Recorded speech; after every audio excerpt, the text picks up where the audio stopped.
রাসূলুল্লাহ সাল্লাল্লাহু আলাইহি সাল্লাম এই কথা শোনার সাথে সাথে উট থেকে নবীজি পড়ে গিয়ে জ্ঞান হারিয়ে দিল।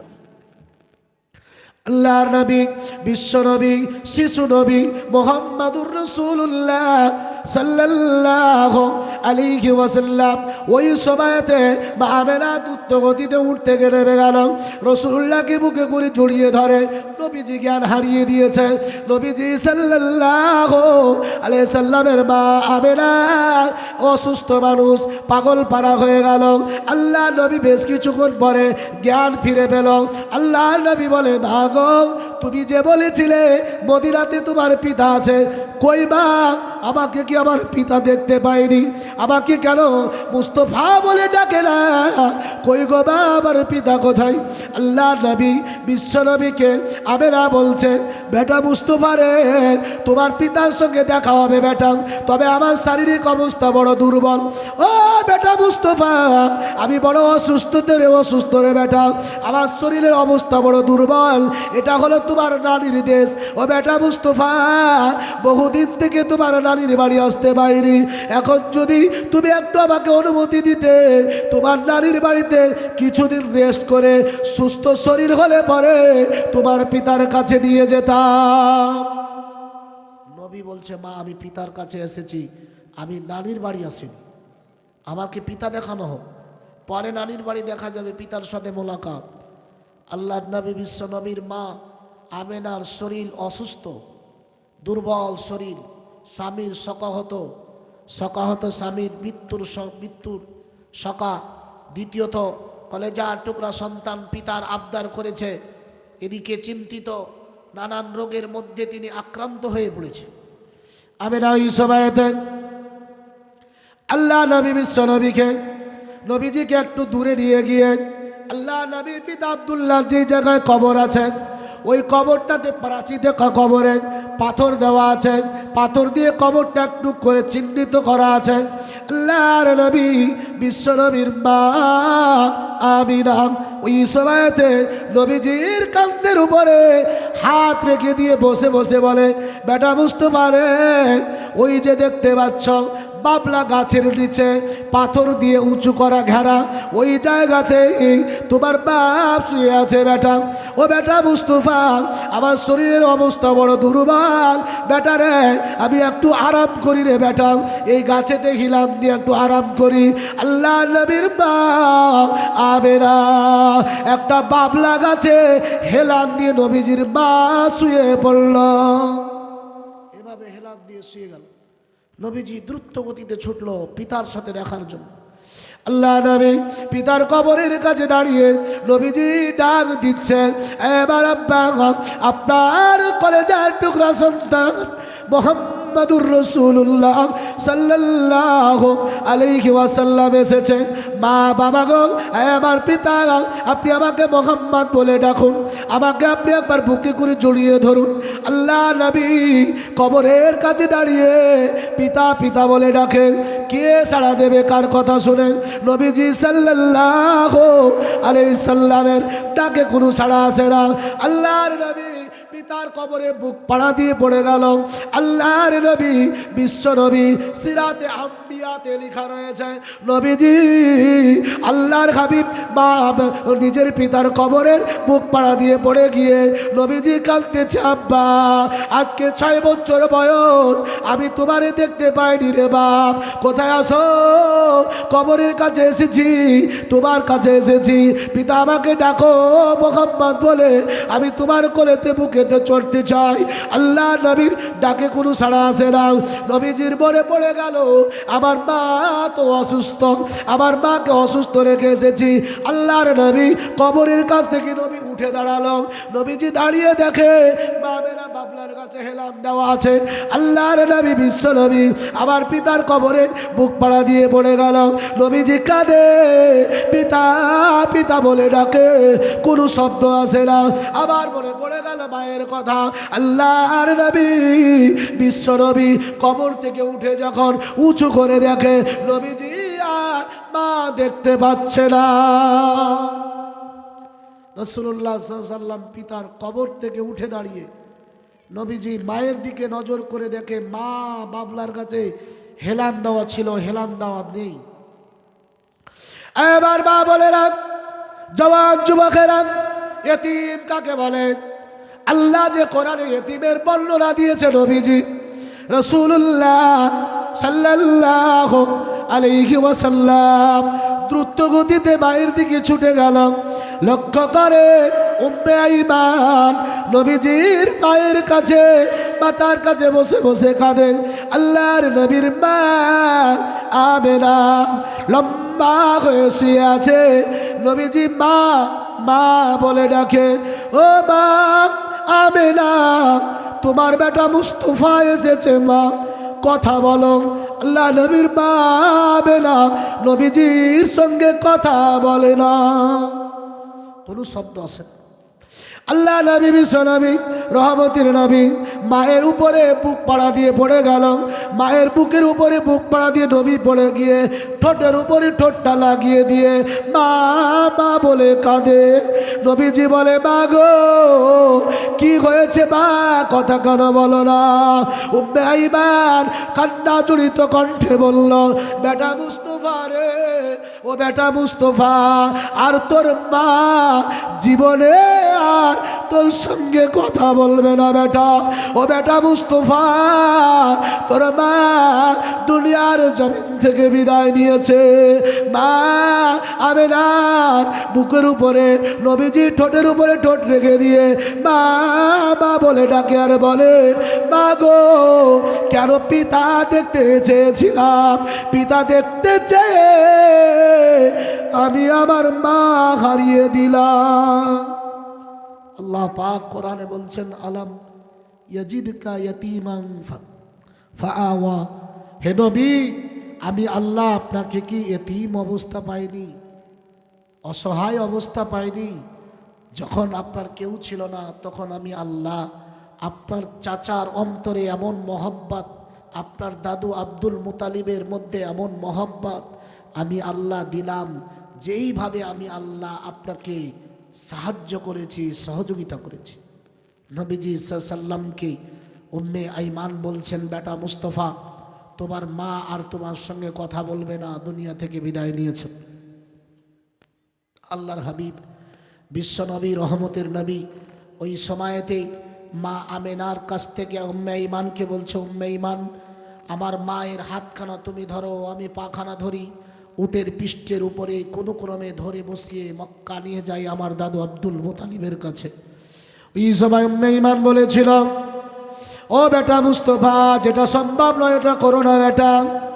তোমার মাকে 450 350 কিলোমিটারের পথ, এত লম্বা রাস্তা যাওয়া সম্ভব নয় বেটা।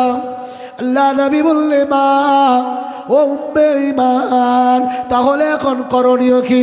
নবীজির মা উম্মে রাসূলুল্লাহ সাল্লাল্লাহু আলাইহি সাল্লামকে ওই সময় উম্মে আইমান বলেছিল, ও বেটা মুস্তফা, এখন তোমার মাকে এই জায়গায় মাটি সরিয়ে দাফন করে দিতে হবে।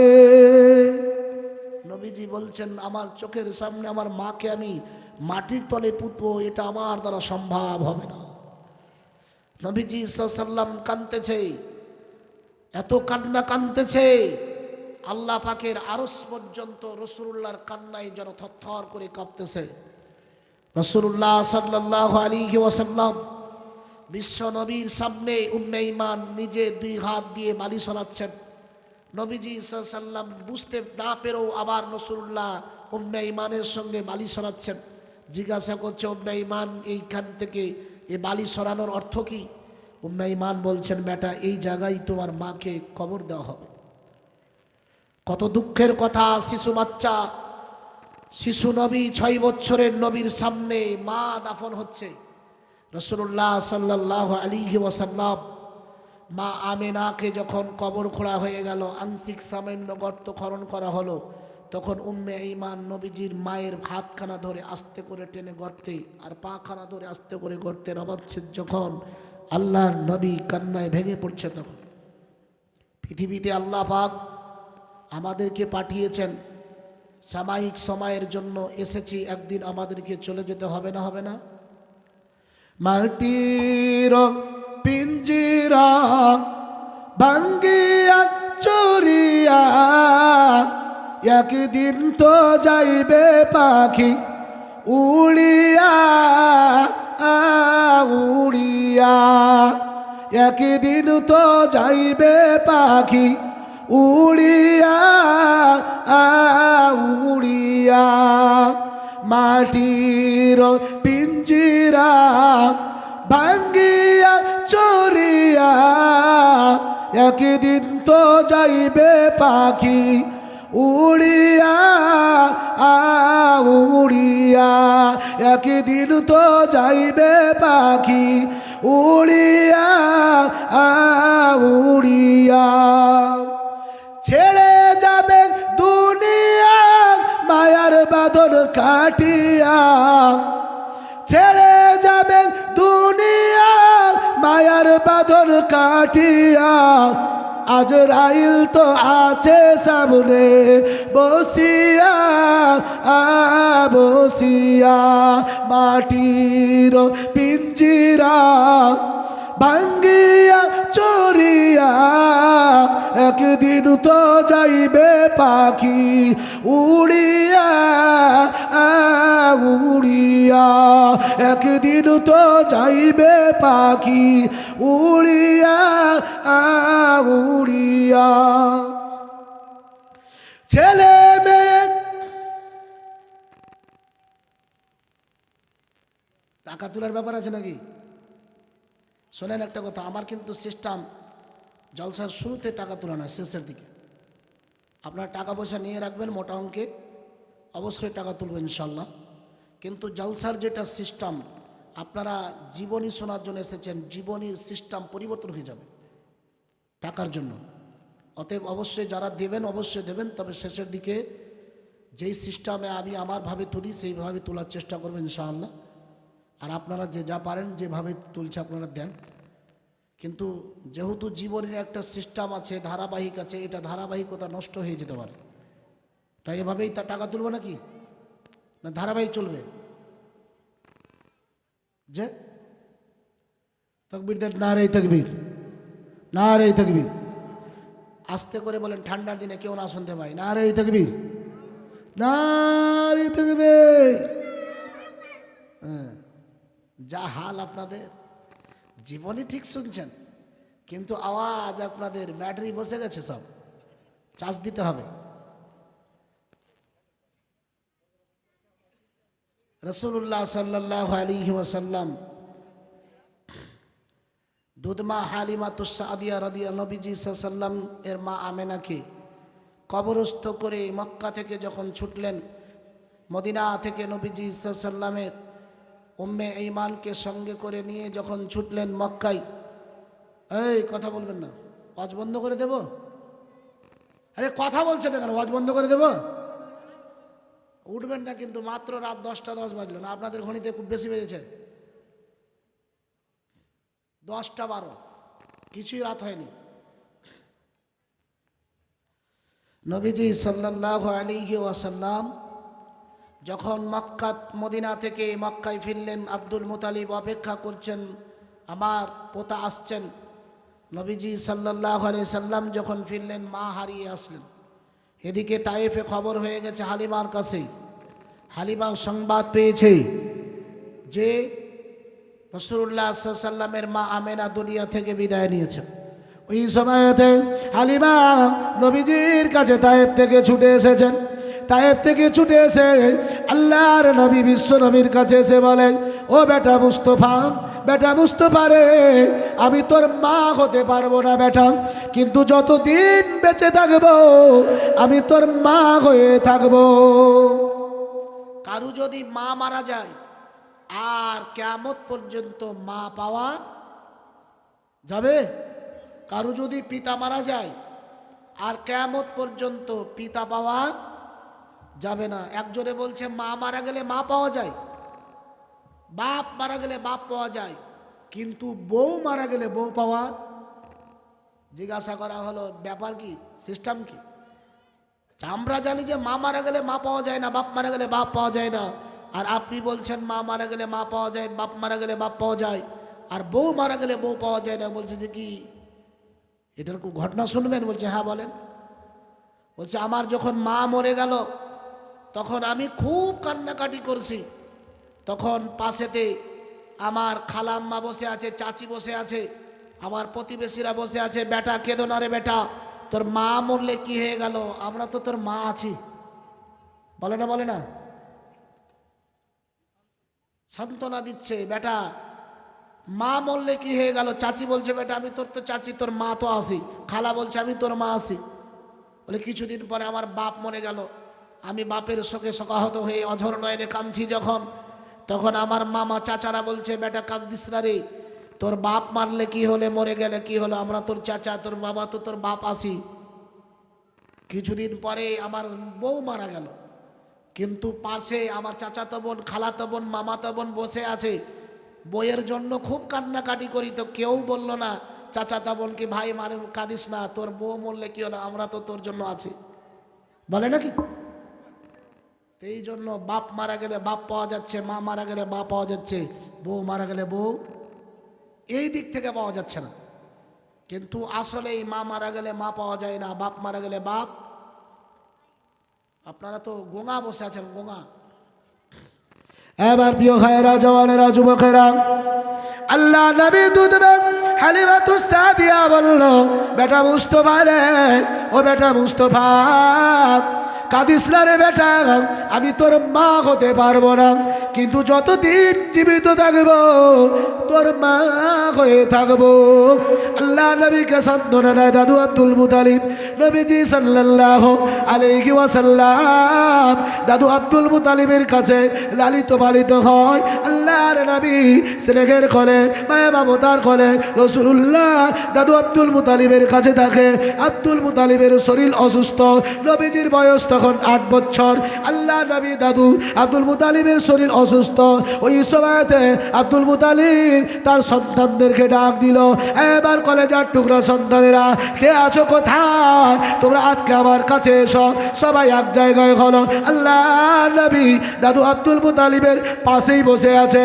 ওই সময়তে আব্দুল মুতালিব প্রত্যেকটা সন্তানকে বলল, বেটারে আমার শারীরিক অবস্থা বড় খারাপ, জানি না কখন কোন সময় আমি ইন্তেকাল করি, মৃত্যুবরণ করি। আল্লাহর নবী, বিশ্ব নবী, রহমতের নবী, দয়ার নবী, মায়ার নবী। ওই সময় দাদু আব্দুল মুতালিব বলল, ও মা সন্তানেরা, আমার এই কলেজার টুকরা পোতা মোহাম্মদের কে আছো দায়িত্ব নেবে? কে দায়িত্ব নেবে? আবুল আহা বলছে, আব্বা আমি আছি, মুহাম্মদ সাল্লাল্লাহু আলাইহি ওয়াসাল্লামের দায়িত্ব আমি নেব। কারণ যেই দিন আমার এই ভাতিজা জন্ম নেয় সেই দিন আমার বাড়ির দাসীকে তার খাতিরে মুক্ত করেছি, অতএব আমি তার দায়িত্ব, ভার দায়িত্ব আমি তার নেব। আবু তালিব বলছে না, রাসূলুল্লাহ সাল্লাল্লাহু আলাইহি ওয়াসাল্লামের চাচা রাসূলুল্লাহ সাল্লাল্লাহু আলাইহি ওয়াসাল্লামের দাদু আব্দুল মুতালিব বলছে না, তোমার দ্বারা সম্ভব নয়, কারণ তুমি হট মেজাজি, তুমি কখন গরম কখন ঠান্ডা, অতএব এতিমের দায়িত্ব তোমার দ্বারা সম্ভব নয়। আল্লাহ নবী বিশ্ব নবী দাদু আব্দুল মুতালিব ওই সময় বলল, আমি যার নামটা ঘোষণা করব সেই আমার পোতার দায়িত্ব নেবেন, কেননা আমার শারীরিক অবস্থা খুবই দুর্বল, জানি না কোন সময় কখন চলে যায়, এতিমের দায়িত্ব দিয়েই যায়। আল্লাহ নবী বিশ্ব নবী রহমতের নবীর দাদু আব্দুল মুতালিব ওইসা বলল, কই বেটা আবু তালিব, কোথায় আছো বেটা, দাঁড়াও তো দেখি। রাসূলুল্লাহর চাচা আবু তালিব দাঁড়িয়ে গেল। আল্লাহ নবী বিশ্ব নবী চাচা আবু তালিব দাঁড়ালো যখন, আল্লাহ নবী দাদু আব্দুল মুতালিব বলল, ও বেটা মুতালিব, আমার এতিম পোতার দায়িত্ব আজ থেকে তোমার হাতে সঁপে দিলাম। আব্দুল মুতালিব ওই সময় তিনি বললেন, আব্বাজান আমি প্রথমে মনে মনে ভেবেছিলাম যে আমি বলবো, কিন্তু নিজের ইচ্ছার চাইতে আপনি দিলেন, এই জন্য আমি লাখো কোটি শুকরিয়া আদায় করছি। আল্লাহ আমি দিলাম, যতদিন আমি বেঁচে থাকবো, আমি যতদিন থাকবো আমার সন্তানকে যেমন রাখি তার চাইতে লক্ষ কোটি গুণ বেশি এই মুহাম্মদ সাল্লাল্লাহু আলাইহি ওয়াসাল্লামের দায়িত্ব পালন করব। জোরে বলবেন না সুবহানাল্লাহ, জোরে বলবেন না সুবহানাল্লাহ, নারী তাকবীর। রাসূলুল্লাহ সাল্লাল্লাহু আলাইহি সাল্লামের দাদু আব্দুল মুতালিব আবু তালিবের হাতে সঁপে দেওয়ার কিছুদিন পরে মৃত্যুবরণ করলেন। নবীজি সাল্লাল্লাহু আলাইহি সাল্লাম আবু তালিব আপনার আব্দুল মুতালিবকে যখন খাটিয়া কান্ধা করে নিয়ে যায়, হাদিসে এসেছে নবীজির বিবি খাদিজাকে যখন ইন্তেকাল করে কবরস্থানে নিয়ে যায়, নবীজি খাটিয়ার পিছনে পিছনে যাচ্ছিল, তখন কেঁদেছিল না। চাচাকে যখন কবরস্থানে আবু তালিবকে নিয়ে যায় নবীজি কেঁদেছিল না, কিন্তু আল্লাহর হাবিব যখন দাদু আব্দুল মোতালিবকে যখন খাটিয়া কান্না করে নিয়ে যায়, পিছন থেকে নবী কাঁদতে কাঁদতে কবরস্থান পর্যন্ত গিয়েছিল। তখন নবীর বয়স 8 বছর। আল্লাহর নবী কাঁদতেছেন, 8 বছরের বয়সে নবী আমার দাদুর কবরস্থান পর্যন্ত কাঁদতে কাঁদতে নবীজি গিয়েছিলেন। আল্লাহর হাবিব দিন দুনিয়ার বাদশার দায়িত্ব চলে গেল আবু তালিবের হাতে। 8 বছরের বয়স, এখন বালক। নবীজি সাল্লাল্লাহু আলাইহি ওয়াসাল্লাম আর চাচা ভাতিজার মধ্যে চলছেন মোহাব্বত আর ভালোবাসার মধ্যে জীবন যাপন। ভাতিজা আর চাচার সাথে মাজা তামাশা, হাসি খেল, এরকম হয় না, হয় না? হাসি মাজা। নবীজি সাল্লাল্লাহু আলাইহি সাল্লামের চাচা আবু তালিব নবীজির সঙ্গে মাজা করতে করতে, আল্লাহর নবী কিন্তু লুঙ্গি পরিধান করতেন। নবী কি পরিধান করতেন? লুঙ্গি। নবীজি জীবনে কোনোদিন পায়জামা পরেন নাই। নবী জীবনে কোনোদিন পায়জামায় পড়ে নাই। পায়জামা পড়েছেন হযরত ইব্রাহিম খলিলুল্লাহ আলাইহিস সালাম। পায়জামা হচ্ছে ইব্রাহিম আলাইহিস সালামের সুন্নাত। রাসূলুল্লাহ লুঙ্গি পরিধান করতেন। রাসূলুল্লাহ সাল্লাল্লাহু আলাইহি ওয়াসাল্লামের চাচা আবু তালিব ভাতিজার সাথে রহস্য করতে করতে লুঙ্গি ধরে টেনেছে। সামান্য লুঙ্গি নবীজি সাল্লাল্লাহু আলাইহি ওয়াসাল্লামের নিচে হয়ে যাওয়ায় রাসূলুল্লাহ জ্ঞান হারিয়ে জমিনে পড়ে গেল। আল্লাহর নবী জ্ঞান হারিয়ে যখন পড়ে গেল, আবু তালিব অত্যন্ত চিন্তিত। কি হলো, বিপদ? জ্ঞান ফিরে না। পানি দেয়, মাথায় পানি ঢালে, জ্ঞান ফিরে না। সর্বত্র ছোটাছুটি করে, কোথায় যায়? যদি সমাজের মানুষ শুনতে পায় যে আবু তালিব আবু ভাতিজা মোহাম্মদকে জ্ঞান হারিয়ে জমিনে ফেলে দিয়েছে, সমাজের মানুষের কাছে আমি লাঞ্ছিত, অপমানিত হব। যে ভাতিজার দায়িত্ব নিতে পারবেন, অথচ নিয়েছে আর ভাতিজার সঙ্গে দুর্ব্যবহার করেছে। এমন সময় আবু তালিব পাগলের মতো হয়ে গেল। চতুর্দিকে ছুটে যায়। ছুটাছুটি করতে করতে কোনো জায়গায় কিন্তু শেফার ঔষধ পায় না। মানুষ সবাই হই হই করে এক জায়গায় হয়ে গেল। আল্লাহ নবী জ্ঞান হারিয়েছে, শিশু নবী জ্ঞান হারিয়ে দিয়েছে। সবাই চতুর্দিকে দাঁড়িয়ে রাসূলুল্লাহর জ্ঞান ফেরানোর চেষ্টা করে, জ্ঞান ফিরে না। এমন সময়তে পথ দিয়ে যাচ্ছিল একজন মুরব্বী ধর্মযাজক, খ্রিস্টান ধর্মযাজক। জিজ্ঞাসা করলো, এত মানুষ কেন এখানে? জিজ্ঞাসা করে জানতে পারলো একজন ছোট্ট বালক যার জ্ঞান হারিয়ে দিয়েছে, নাম মোহাম্মদ, জ্ঞান ফিরিয়ে পাচ্ছে না। এবং সময়তে ওই মুরব্বী বলেছিল, পৃথিবীর ডাক্তার কবিরাজকে নিয়ে যদি এক জায়গা করে ওষুধ দেওয়া হয়, দুয়া তাবিজ দেওয়া হয়, সম্ভব হবে না মুহাম্মাদুর রাসূলুল্লাহর জ্ঞান ফিরানো। কোনো কাজে সম্ভব হবে না। একটা কাজ যথেষ্ট। এমন সময় চাচা আবু তালিব বলছে, আমি পেরেশান হয়ে গেলাম, আর আপনি বলছেন এক কাজেই যথেষ্ট, জ্ঞান ফিরে পাবে। আল্লাহ নবী চাচা আবু তালিবকে ওই সবাই খ্রিস্টান ধর্মযাজক বলেছিল, আয় আবু তালিব, তুমি দেখো না আমি যেটা দেখি, তুমি জানো না আমি যেটা জানি। এই আবু তালিব, তুমি দেখতেছ একজন বালক, আর আমি দেখছি এটা বালক নয়, এটা হলো আখিরি জামানার নবী মুহাম্মাদুর রাসূলুল্লাহ। সকলে বলুন সাল্লাল্লাহু আলাইহি ওয়াসাল্লাম। এই আবু তালিব, তুমি যেই লুঙ্গিটা তার ধরে টেনেছ, লুঙ্গিটা তার নাভির নিচে হয়ে গেছে, নাভির উপরে করো, দেখো তো জ্ঞান ফিরে পাই না। আল্লাহর নবী চাচা আবু তালিব নবীজির লুঙ্গিটাকে নাভির উপরে করেছে। করার সঙ্গে সঙ্গে ঘুমন্ত মানুষ যেমন জেগে উঠে, আল্লাহর নবী অনুরূপভাবে জেগে উঠলো। একবার আস্তে করে বলবেন না সুবহানাল্লাহ? আর আমাদের এরকম 1 বিঘা নিচে লুঙ্গি থাকে, ঢোড়া প্যাট বের করে রাস্তায় চলাচল করে না? এরা হাসছে। এদের তো কায়দা কারণ আরো খারাপ, ওরা করে প্লেট। ওদের তো দেখা গেলে ওরা হাসবে না, আমরা দেখা গেলে হাসবে। সাংঘাতিক। পুরুষ, আপনার নাভির উপর থেকে হাঁটুর নিচ পর্যন্ত ঢেকে রাখা ফরজ। কি করা ফরজ? রাগ করছেন আপনারা? রাগ করলেও কিছু করার নেই। কারণ নাভি বের করে আপনি ওপেনলি রাস্তায় ঘুরছেন, আপনি পুরুষ, লজ্জায় মাথা নত হয়ে যায়। একটা হাদিস দেই, সেটা হাদিসটা নাসাই শরীফে এসেছেন। নবীজি রাস্তা দিয়ে যাচ্ছেন যখন আল্লাহর হাবিব, সম্ভবত 406 নম্বর হাদিস নাসাই, 406 নয়তো 604, এর মধ্যে দুটার মধ্যে একটা হবে। রাসূলুল্লাহ রাস্তা দিয়ে যাচ্ছেন, এক পুরুষ রাস্তাতে গোসল করছেন। তাও লুঙ্গি লাঙ্গি খুলে খালে না, লুঙ্গি পরিধান করে কিন্তু গাটা খালি। রাসূলুল্লাহ সাল্লাল্লাহু আলাইহি সাল্লাম দৃশ্য দেখে জোহরের নামাজ পড়ে নবী মেম্বারে দাঁড়ালেন। সাহাবারা আশ্চর্য হয়ে গেলেন যে নবী তো জুমার দিন ছাড়া মেম্বারে দাঁড়ায় না, রাসূলুল্লাহ মেম্বারে দাঁড়ালেন কেন? নবীজি দাঁড়িয়ে আলোচ্য কথাটা নিষেধ করবে বলে নবীজি চতুর্দিকে ঘুরলেন, উদাহরণ দিলেন। দেওয়ার পরে রাসূলুল্লাহ সাল্লাল্লাহু আলাইহি সাল্লাম বললেন, তোমরা যখন গোসল করবে খোলা ওপেন কোনো জায়গায় গোসল করবে না। প্রিয় ভাই, একটা পুরুষ যদি রাস্তা ধারে গোসল করে, তাও তার পরিধানের কাপড় ছিল কিন্তু গায়ে কাপড় ছিল না, লুঙ্গি ছিল, এটা যদি করতে রাসূল নিষেধ করে, তাহলে বলুন আমাদের অবস্থা কি হয়েছে? আপনাদের এলাকার অবস্থা বলতে পারি না, আমার এলাকা বলি। যেই ঘাটে নারী গোসল করে ওই ঘাটে পুরুষ যেতে পারে না। পারে? যেই ঘাটে নারী গোসল করে ওই ঘাটে পুরুষ যেতে পারে না, কিন্তু যেই ঘাটে পুরুষ গোসল করে ওই ঘাটে নারী চলে যায়। মানে ওদের আইন কানুন আলাদা, ওরা সাংঘাতিক কায়দার লোক। আমার এখানকার মা বোন রাগ করবে না, রাস্তায় চলাচল করে যখন আপনার পুকুরে, রাস্তার ধারে পুকুর চলে যাচ্ছে, সবাই দেখতেছে ওপেনলি গোসল করছে, মাথায় কাপড়, আপনি দেখলে বলবে ছুচকা আছে, বলবে না? বললেই বলবে যে কি নজর খারাপ আছে। আপনি দেখলে দোষ, কিন্তু দেখালে দোষ নাই।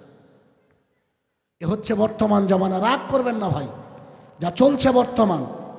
সাবধানে থাকি ও নারী পর্দার আড়ালে, সাবধানে থাকি ও নারী পর্দার আড়ালে, হাদিসে হারাম লিখে অন্য দেখিলে, হাদিসে হারাম লিখে অন্য দেখিলে, সাবধানে থাকি ও নারী পর্দার আড়ালে, সাবধানে থাকি ও নারী পর্দার আড়ালে। শুনো নারী হাদিসের বাণী, তোমরা যাইও না পর্দা ছাড়ি, শুনো নারী হাদিসের বাণী, তোমরা যাইও না পর্দা ছাড়ি। সুপারিশ করবেন না নবী দাইয়ুস হইলে, সুপারিশ করবেন না নবী দাইয়ুস হইলে, সাবধানে থাকি ও নারী পর্দার আড়ালে, সাবধানে থাকি ও নারী পর্দার আড়ালে। শুধু নারীকে বলছি না, কোরআনের সূরা নূরে আল্লাহ আগে পুরুষকে পর্দার কথা বলেছে। কাকে কথা বলেন না কেন? কাকে? পুরুষকে। এই পুরুষ, তুমি যখন যাবে তোমার নজর নিম্নগামী থাকবে, নিচে থাকবে, তুমি সেটা পর্দা করো। কিন্তু মনে করবেন যে শুধু নারীদেরকেই পর্দা করতে বলছে, এমনটা নয়। আগে পুরুষ, তারপরে নারী। আমার প্রিয় ভাইয়েরা, পুরুষের নাভির উপর থেকে হাঁটুর নিচ পর্যন্ত ঢেকে রাখা ফরজ, আর মাদেরকে মাথা থেকে পা পর্যন্ত ঢেকে রাখা ফরজ। আল্লাহ নবী, বিশ্ব নবী, রহমতের নবী তখন চাচা আবু তালিবের কাছে উঠে দাঁড়ালো। আল্লাহর নবী চাচা আবু তালিব নবীজিকে এমনভাবে মহব্বত করে, আল্লাহর নবীকে এমনভাবে ভালোবাসা দেয়। রাসূলুল্লাহ হাদিসে বলেছেন, আমি নবীকে সারা পৃথিবীর মানুষের ভালোবাসাটা যদি শুরু থেকে কিয়ামত পর্যন্ত সারা পৃথিবীর মানুষের ভালোবাসা আমি নবীকে যারা দিয়েছে, সবার ভালোবাসাটা যদি দাঁড়িপাল্লার এক পাশে রাখা হয়, আর আমার চাচা আবু তালিব আমি নবীকে যেই ভালোবাসাটা দিয়েছে, ওই ভালোবাসাটা যদি দাঁড়িপাল্লার আর এক পাশে রাখা হয়, 1 ঘন্টার ভালোবাসাটা যদি দাঁড়িপাল্লার এক পাশে রাখা হয়, সারা পৃথিবীর মানুষের সারা জিন্দেগির ভালোবাসার পাল্লাটা হালকা হয়ে যাবে। আর আমার চাচা আবু তালিব আমি নবীকে যেই ভালোবাসা দিয়েছে, এই ভালোবাসার পাল্লাটা ভারী হয়ে যাবে। একবার জোরে বলবেন না সুবহানাল্লাহ? পিছনের লোকগুলো তো বলেই না, বলুন সুবহানাল্লাহ। আমার প্রিয় ভাইয়েরা, নবীজি আস্তে আস্তে বড় হয়। রাসূলুল্লাহর বয়স যখন, আল্লাহর নবীর বয়স যখন 10 বছর, কত বছর? নবীজির 10 বছর বয়স, আল্লাহ নবীর দ্বিতীয়বার সিরা চাক হয়ে গেল। আল্লাহ নবীকে চাচা আবু তালিবের ঘরে থাকার অবস্থায় নবীজির দ্বিতীয়বার সিরা চাক হয়ে গেল। আল্লাহ নবীর সিরা চিরে দেওয়া হলো, কলেজা উল্কাগুলো বের করা হলো, জামাট বাঁধা রক্ত ছিঁড়ে ফেলে দেওয়া হলো। নবীজির জবজবের পানি দিয়ে রাসূলুল্লাহর কলেজা ফুলকাগুলো, মোচাগুলো, পার্টসগুলো ধৌত করে পুনরায় ভরে দেওয়া হলো। আল্লাহ নবীর বয়স যখন 8-12 বছর, রাসূলুল্লাহর বয়স 12 বছর, আল্লাহর হাবিব চাচা যেখানে নবী সেখানে চাচা, যেখানে চাচা সেখানে নবী, কোনো জায়গায় নবী ছাড়া নয়। নবীজি সাল্লামের চাচা আবু তালিব সিরিয়া দেশ যাবে, সিরিয়া দেশ যাবে নবীজি সাল্লামের চাচা। এবারে সঙ্গী সাথীরা ব্যবসার জন্য সবাই বলছে, আবু তালিব যেখানে তুমি সেখানে মোহাম্মদ, যেখানে মোহাম্মদ সেখানে তুমি। অতএব এই ছোট্ট একটা বালককে বিদেশে নিয়ে গেলে কাজে কর্মে ব্যাঘাত ঘটতে পারে, তাই তুমি তাকে বাড়িতে রেখে দিয়ে মোহাম্মদকে রেখে ব্যবসায় যাবে। আবু তালিব চিন্তা করছে, আমি ভাতিজা ছাড়া থাকি না, ভাতিজা আমারে ছাড়া থাকতে পারে না। আর সত্যিকারই তো বাচ্চাকে যদি ব্যবসায় দিয়ে যাওয়া হয় বিদেশে, নানান সমস্যার সৃষ্টি হতে পারে। তাই নবীজি সাল্লামকে রেখে দিয়ে ব্যবসা যাওয়ার সিদ্ধান্ত নিলেন আবু তালিব। আল্লাহর নবীকে বুকে করে জড়িয়ে ধরে শুয়ে আছেন। রাসূলুল্লাহ সাল্লাল্লাহু আলাইহি সাল্লামকে বুকে করে জড়িয়ে ধরিয়ে নবীজি চাচাকে জড়িয়ে ধরে শুয়ে আছেন। গভীর রাত, রাসূলুল্লাহ সাল্লাল্লাহু আলাইহি সাল্লামের চাচা আগে থেকে উট রেডি করে রেখেছে, বেরোবে সঙ্গী সাথীদের সাথে। আল্লাহর নবী বিশ্ব নবী চাচা জানের বুকের সাথে জড়িয়ে শোয়া। চাচা যান আস্তে আস্তে আস্তে আস্তে করে রাসূলুল্লাহকে বুক থেকে সরিয়ে আলাদা করে দিলেন। এবার প্রিয় ভাইরা, আল্লাহ নবী চাচা আবু তালিব নবীজিকে আলাদা করে কিছুক্ষণ দূরে একটু শুইল। শুয়ার পরে নবীজি যখন জাগ্রত নয়, আল্লাহর নবীকে ছেড়ে দিয়ে চাচা আবু তালিব উটের পৃষ্ঠের উপরে উঠে বসেছে। এবার প্রিয় ভাইরা, নবীজির চাচা উটের পৃষ্ঠে, সঙ্গে সঙ্গে আবু তালিবের রাসূলুল্লাহর ঘুম ভেঙে গেল। আল্লাহর নবী যখন ঘুম ভেঙে গেল, চাচা উটের উপরে, নবীজি ঘুম থেকে জেগে লাফ দিয়ে বলল, ইয়া আম্মি লা তাকুলুনি ওয়ালা আবালিয়া ওয়ালা উম্মালি। এই চাচা যান, আপনি আমাকে কার কাছে রেখে যাচ্ছেন? চাচা যান, আমার তো পিতা নেই, আমার মাতা নেই, আপনি আমাকে কার কাছে রেখে যাচ্ছেন চাচা?